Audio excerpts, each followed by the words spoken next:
होती रहती है, इसीलिए अपने फोन में तू अलार्म लगाया कर। वो कहती है उससे घंटा भी कुछ नहीं होगा, क्योंकि मैं अपने पड़ोसियों की दे दमादम वाली आवाजों से परेशान हो चुकी हूँ, जिस वजह से मैं सो नहीं पाती, क्योंकि वो हर टाइम बस लगे ही रहते हैं। फालतू की बकवास कहती है, ये तो कोई बड़ी बात नहीं है, तेरी मुरझाई हुई शक्ल देखकर साफ साफ पता चलता है कि तूने काफी समय से अपनी बिल्ली का चेहरा किसी को नहीं दिखाया, इसीलिए तुझे अच्छे से नींद नहीं आती। एक बार किसी को रज रज के देकर तो देख, कभी अपनी शर्मीली पर नींबू का अचार रखकर चटवा कर तो देख, अरे एक बार टांगे खोलकर अपने काले ब्रह्मांड के दर्शन करवा कर तो देख, कभी किसी का अपने उल्टे हाथ से हिलाकर तो देख, फिर बताना मस्त नींद आती है कि नहीं। जिसकी बातों को वो कुछ खास सीरियस नहीं लेती और स्टोर में आए कपल की मदद करने में लग जाती है, जिसमें फीमेल प्रेग्नेंट थी, तो वो यहाँ एक ऐसी किताब खरीदने आए थे जिसको पढ़कर वो अच्छे माँ बाप बन सके, पर किताब की कीमत बहुत ज्यादा थी तो वो उसे वापस कर देते हैं। गागा घुंघराले को लगता है कि यार उन्हें इस किताब की बहुत ज्यादा जरूरत है, जिस पर वो उसका एक कोना फाड़ देती है और कहती है इस किताब को कोई नहीं खरीदेगा, ये डैमेज पीस है, इसलिए आप इसे फ्री में ले जा सकते हैं। जिससे वो दोनों खुश हो जाते हैं, जिनकी स्टोर से बाहर निकलते ही एक घुमंतू कैमरामैन फोटो खींचता है, जो सब गागा घुंघराले देख रही थी। कहती है मुझे भी एक दिन ऐसे ही फोटो खिंचवानी है। फालतू की बकवास कहती है, पहले किसी से अपनी बिल्ली की मुंह दिखाई तो करवा ले, फोटो खिंचवानी है इसको कपल वाली। आगे बुक स्टोर से फ्री होने के बाद वो अपने अपार्टमेंट पहुंचती है और अपनी पड़ोसन से कहती है, साली पूरी रात जो तू फ्लोर पर भाग भाग कर देती है ना, वो थोड़ा आराम से कर लिया कर यार, क्योंकि तेरी आवाजें दीवार पतली होने के कारण मेरे बेडरूम में सुनाई देती है, जिस वजह से मैं सो नहीं पाती।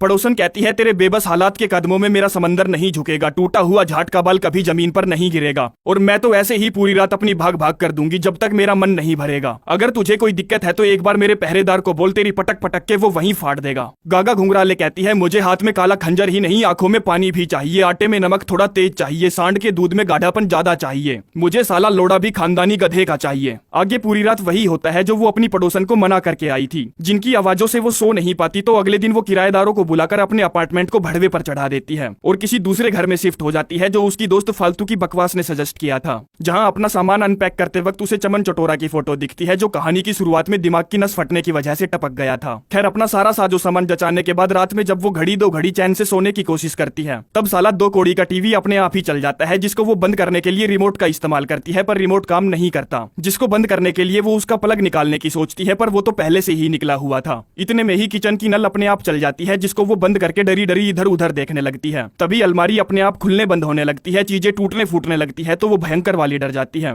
मान के चल सकते हो कि उसकी फटती फटती बचती है। जो सब उसको अपने मन का वहम लग रहा था, तो वो डॉक्टर के पास जाती है और नींद की गोलियां लेकर घर आ जाती है, जिनको खाकर जब वो लोड़े बेचकर चद्दर तान के सो रही थी, तभी वहां चमन चटोरा आता है, जो चीजों को इधर उधर फेंकने लगता है। कल रात की तरह उसको फिर से डराने की कोशिश करता है, पर अजी मेरा लोड़ा वो मस्त नशे में सोती रहती है, जिसको जगाने के लिए चटोरा उसकी टांगे खोल के चद्दर में घुस जाता है और उसकी थूक लगा के मस्त चाटने लगता है, जिसमें चटोरा को तो मजे आ ही रहे थे, पर साथ ही साथ गोगा घुंघराले को भी बराबर मजे आ रहे थे। पर गड़बड़ वहां हो जाती है जब चटोरा चाटने के साथ साथ अपनी 2 उंगलियां भी अंदर डाल देता है, जिससे वो जग जाती है और जोर जोर से चिल्लाने लगती है, क्योंकि उसकी चद्दर के अंदर कोई था। जिस चद्दर को वो हटाती है तो वहां सिर्फ हवा थी और कुछ नहीं। चमन चटोरा हरामी का बच्चा फिर से उसकी टांगे खोलता है, तो घुंघराले डरी डरी चद्दर को वापस ढक लेती है, क्योंकि अब तक वो गर्म हो चुकी थी। अब चद्दर को वापस ढकने का मतलब ये था कि उसने चटोरा को कुछ भी करने की खुली छूट दे दी थी, जिसमें इस बार वो उसकी काफी देर तक चाटता है और अपनी 4 उंगलियां अंदर डाल के उसका कनस्तर फाड़ देता है, जिससे घुंघराले संतुष्ट हो जाती है। तो आज की रात वो मस्त चैन की नींद सोती है। अगली सुबह वो टाइम से उठती है और टाइम से बुक स्टोर पहुंचती है, जहां फालतू की बकवास कहती है, अरे वाह आज तो तू जल्दी आ गई, और हाँ तुझे हमेशा ऐसा ही मेकअप करना चाहिए, तू सचमुच मस्त लग रही है। वो कहती है, मेकअप? मैंने कोई मेकअप नहीं लगाया, दरअसल ये उसकी लाली थी जो उसने कल रात चमन चटोरा से चटवाई थी उसकी। आगे घुंघराले जब चमन चटोरा के बारे में ही सोच रही थी, तभी वहाँ एक बंदा आता है और उससे किसी किताब की डिमांड करता है, जो किताब उनके स्टोर में नहीं थी। तो वो कहती है, आप अपना नंबर छोड़ जाइए, जब वो किताब आएगी तो मैं आपको कॉल करके बता दूंगी। वो कहता है, ठीक है, पर मुझे आपका नंबर चाहिए, क्योंकि उसे गागा घुंघराले मस्त लगी थी, जिसके साथ वो डेट पर जाना चाहता था और खचाखच करना चाहता था। अब घुंघराले को भी वो हैंडसम लगता है, तो वो उसे अपना नंबर दे देती है, जिसके जानने के बाद घुंघराले का बॉस उसे धमकाता है कि तू यहाँ नैन मटक्का करने आती है या काम करने आती है, जो सारी बात घर जाकर वो अपनी सहेली फालतू की बकवास को बताती है। तभी चमन चटोरा खींच के एक थप्पड़ उसके पिछवाड़े पे बजाता है, जिससे वो डर जाती है और उसका फोन भी नीचे गिर जाता है। आगे वो उसे खींचकर घसीटता हुआ सोफे पर ले जाता है और उसकी वहीं पटक पटक के लेता है, जिसमें घुंघराले को बढ़िया वाले मजे आते हैं। जिसके बाद जब वो डिनर की तैयारी कर रही थी, तभी साला चटोरा फिर से आता है, जो उसकी कुर्ती ऊपर उठाकर देखता है कि इसने कच्ची नहीं पहनी, तो उसका जोश चरम सीमा पर पहुंच जाता है, जिसमें वो कुर्ती के अंदर हाथ देकर पहले तो उसका सामान दबाता है और फिर उसकी चोटी खोलता है। जिसके बाद वो उसे पलटता है और उसकी चाटने लगता है, जिसमें कई बार तो वो उसकी हवा में स्पाइडरमैन की तरह लटका कर लेता है। अगले दिन गागा घुंघराले अपने काम पर जाती है और पूरे दिन किताबें बेचकर उस आदमी के साथ डेट पर जाती है, जिसने उसका नंबर मांगा था, जहाँ वो दोनों काफी सारी बातें करते हैं और फिर घुंघराले उसे अपने घर ले आती है, जहाँ वो दोनों जब म्यूजिक लगाकर डांस करते करते कुछ और करने की फिराक में थे, तभी चमन चटोरा वहाँ आता है, जो गुस्से में घुसंड मारकर शीशा तोड़ देता है और खिड़की को जोर से बंद करता है, जिससे घुंघराले डर जाती है। तो वो फटाफट अपने यार को वहाँ से भगा देती है कि साले दोबारा मत दिख जाइयो, वरना अदृश्य लोड़ा बिना कहे तेरी गींड मार देगा। फिर डोलियो डॉक्टर के पास टाके लगवाता, जिसके जाने के बाद चप्पल का तेल लगाकर वो उसका काफी देर तक इंतजार करती है कि चमन चटोरा अब आए अब आए अब आए, पर वो नहीं आता क्योंकि वो गुस्से में था। जो जब काफी दिनों तक उसकी लेने नहीं आता तो घुंघराले हार थककर एक चंडमुंड के पास जाती है, जिसे वो सब कुछ बता देती है कि कैसे एक भूत उसकी स्पाइडरमैन बना के लेता है, जो गुस्से में होने की वजह से अब काफी दिनों से नहीं आ रहा। चंडमुंड कहती है, देख मैं जो उपाय बताऊं ना उसे तू घर जाकर करना, और मैं यहाँ से एक मंत्र पढ़ूंगी जिससे वो आसानी से खींचा दौड़ा चला आएगा। घुंघराले पूछती है, क्या आप मेरे घर पर रहकर मंत्र नहीं पढ़ोगी? वो कहती है, अरे नारे नारे ना बाबा ना, क्या पता आंकड़े का तेल लगाकर वो मेरी ही मार ले, मैं यहीं से मंत्र पढ़ूंगी। घुंघराले पूछती है, कुतिया वो उपाय तो बता जो मुझे घर जाकर करने हैं। चंडमुंड कहती है, 4 झाट के बाल धूप में सुखाकर ओखली में कूट लियो, थोड़ा सा सांडे का तेल सर पर लगा लियो और 1 चम्मच लेके ऊँटनी का दूध, उसमें अदरक और थोड़ा सा शहद मिला लियो और फिर लियो 1 चुटकी सेंधा नमक, जिसे हल्का सा पिछवाड़े में लगाकर जोर तक चीखियो। मेरा हिसाब तो इतना तो बात बन जाएगी, क्योंकि मैं यहाँ गैल गैल मंत्र भी तो पढ़ूंगी। जिन सारे उपायों को घुंघराले घर जाते ही झटपट फटाफट कर लेती है। इधर चंडमुंड अपना मंत्र शुरू कर देती है। मोटे मम्मे रंग रंगीली लड़की देखी छैल छबीली, लड़की छैल छबीली सदा देने को तैयार, अरे देने को तैयार की उसकी हुत बनी हथियार, तेरा 2 धारी तलवार उसकी फाड़ देगा सलवार, अरे तेरा जोनी सिंसा व्यवहार तू उसकी मारने को लाचार, और वो मरवाने को तैयार की उसकी हुत बनी हथियार।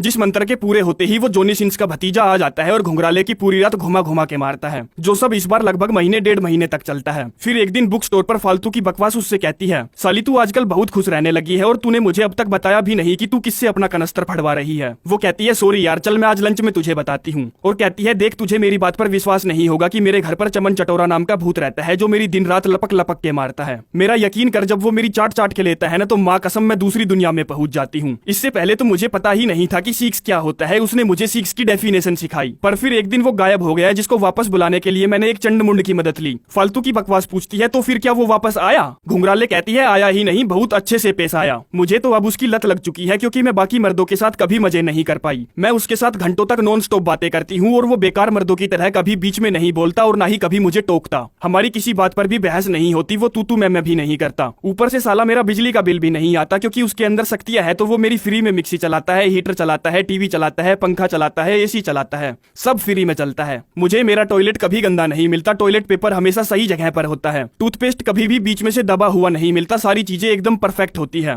मुझे सचमुच उसके साथ जीने में बहुत मजे आ रहे हैं और आखिर में सोने से पहले वो मेरी दमादम लेता है, मुझे सेटिस्फाई करता है, जिसके साथ मैं गले लग के चिपट के सोती हूँ। और जानती है तू, कभी कभी तो वो 5-5 घंटों तक नॉन स्टॉप मेरी बिल्ली लेता है। उसे थकान नहीं होती, बीच में आराम करने की जरूरत नहीं पड़ती, उसकी मोमबत्ती पिघलती नहीं है। एक दिन मैंने उससे पूछा, क्या तू कुछ अलग करना चाहता है? उसने बोर्ड पर यस की तरफ इशारा किया, जिसमें मैं एक क्लब में गई, जहां से मैंने एक अंधी दीवानी को पकड़ा और फिर हमने 3 तिगाड़ा काम बिगाड़ा किया। फालतू की बकवास पूछती है, तू आखिरकार कर क्या रही है और इसके बाद क्या होगा? वो कहती है, जो भी जब तक चल रहा है सब सही चल रहा है, घर पर मेरा कोई इंतजार करता है। ये फीलिंग सच में बयां करनी बहुत मुश्किल है। जिसके बाद जब आज वो घर पहुंचती है, तब उसे टेबल पर चमन चटोरा का मैसेज मिलता है, जिसमें लिखा था कि मेरे जाने का समय हो गया है, चंडमुंड भी अब मुझे वापस नहीं बुला सकती। जिससे वो उदास हो जाती है और बस हमेशा उसके बारे में ही सोचती रहती है, जो सब फिर से वही काफी दिनों तक चलता रहता है, जिसकी वजह से वो फिर से डिप्रेशन में चली जाती है। उसे नींद नहीं आती तो वो नींद की गोलियां खाने लगती है। जिसके बाद उसकी यादों से पीछा छुड़वाने के लिए वो फिर से अपने अपार्टमेंट में शिफ्ट होने का फैसला करती है। लेकिन चमन चटोरा की यादें तो जैसे उसके दिमाग में फेविकोल लगाकर चिपक गई थी। जिसमें एक दिन उसे वो सड़क पर दिखाई देता है, तो वो उससे गले मिलने के लिए अंधी लोड़ी की तरह दौड़ पड़ती है। लेकिन वो सिर्फ उसका वहम था, पर अब तक देर हो चुकी थी, क्योंकि वो सड़क के बीचों बीच खड़ी थी और एक ट्रक उसको सुलटाने के लिए आगे बढ़ रहा था। जिसमें उसका बॉस उसे धक्का देकर उसकी जान बचाता है और उसको सेफली उसके घर छोड़ने जाता है, जहाँ घुंघराले उसे अपना पूरा घर दिखाती है। पर बॉस तो अलग ही मूड में था, जो उससे प्यार का इजहार करता है और उसे चूस डालता है। जिससे होता तो कुछ नहीं, बस घुंघराले गड्ढा खुदवाने के लिए एक्टिवेट होने ही वाली थी कि तभी वो कहती है, मुझसे नहीं होगा। जिस वजह से बॉस को खाली हाथ ही वहां से जाना पड़ता है। आगे वो सोने की कोशिश करती है, लेकिन पड़ोसियों की कुश्ती की वजह से उसे नींद नहीं आती, तो वो चमन चटोरा के घर जाने का फैसला करती है।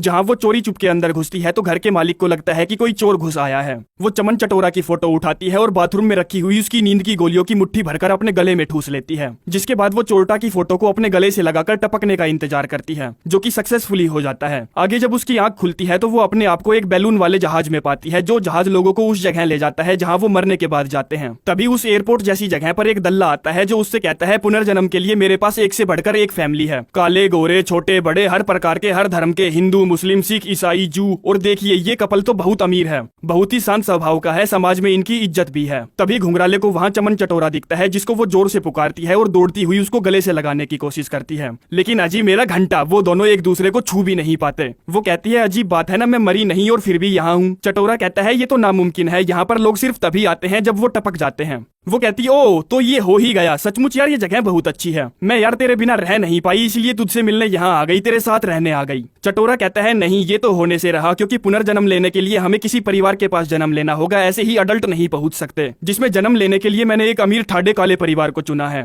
तभी वहाँ एक महिला आती है जो चटोरा से कहती है, साले तेरा जन्म लेने का समय हो गया, जिसमें वो एक पाइप से लटकता है और घुंघराले से कहता है, अगर तुझे मुझसे दोबारा मिलना है तो मेरी जगह के आसपास ही जन्म लेना, ठीक है फिर चलते हैं, बाद में मिलते हैं, बाय। जो देखकर घुंघराले को ना जाने क्या हो जाता है कि उसको उल्टी आ जाती है, जिससे वो नींद की गोलियां जो उसने अपने गले में ठूसी थी सारी बाहर निकल जाती है। घर के मालिक पूछते हैं, कुतिया तू आखिरकार सोच क्या रही थी, क्यों किया तूने ऐसा? आगे 2-4 दिनों में ठीक होकर वो अपने काम पर पहुंचती है और अपने बॉस से कहती है, अगर साले तुझे ऐतराज नहीं तो क्या हम आज रात कहीं घूमने चलें, जहां वो दोनों एक दूसरे के साथ मस्ती करते हैं। घुंघराले चमन चटोरा को भुलाने का फैसला करती है और अपने बॉस से प्यार का इजहार करती है, जो वो एक्सेप्ट भी कर लेता है। तो उन दोनों के बीच पूरी रात ठुकाई होती है। आगे 1 साल बीत जाता है, जिसमें घुंघराले का अब खुद का बुक स्टोर है और उसने अपने बॉस से शादी भी कर ली है। एक दिन जब वो दोनों पैदल पैदल घर की तरफ जा रहे थे, तभी एक महिला उनसे कहीं जाने का रास्ता पूछती है, जिसका कार में पीछे बैठा बच्चा देखकर वो बॉस से कहती है, मुझे भी एक बच्चा चाहिए। तभी वहाँ वही घुमंतू फोटोग्राफर आता है जो मूवी की शुरुआत में आया था, जिसे देखकर घुंघराले ने कहा था कि मैं चाहती हूँ कि कभी वो मेरी भी कपल वाली फोटो खींचे, जो उन दोनों की फोटो खींचकर एक अजीब सी जगह जाता है और उनकी हार्ड कॉपी निकालता है। दरअसल ये फोटोग्राफर कोई आम फोटोग्राफर नहीं है, जो रोज बहुत सारे कपल्स की फोटो खींचकर उन्हें स्वर्ग में ले जाता है, क्योंकि वो फोटोग्राफर सभी कपल्स की फोटो को दलाल को बेच देता है, जो दलाल उन्हें ऑप्शन की तरह दोबारा जन्म लेने वाले लोगों के सामने पेश करता है। जैसे उसने घुंघराले के सामने ऑप्शन रखा था कि ये फैमिली अमीर है, शांत स्वभाव के हैं, इनके पास मेजराटी है, अकाउंट में $1 मिलियन है, वगैरह वगैरह।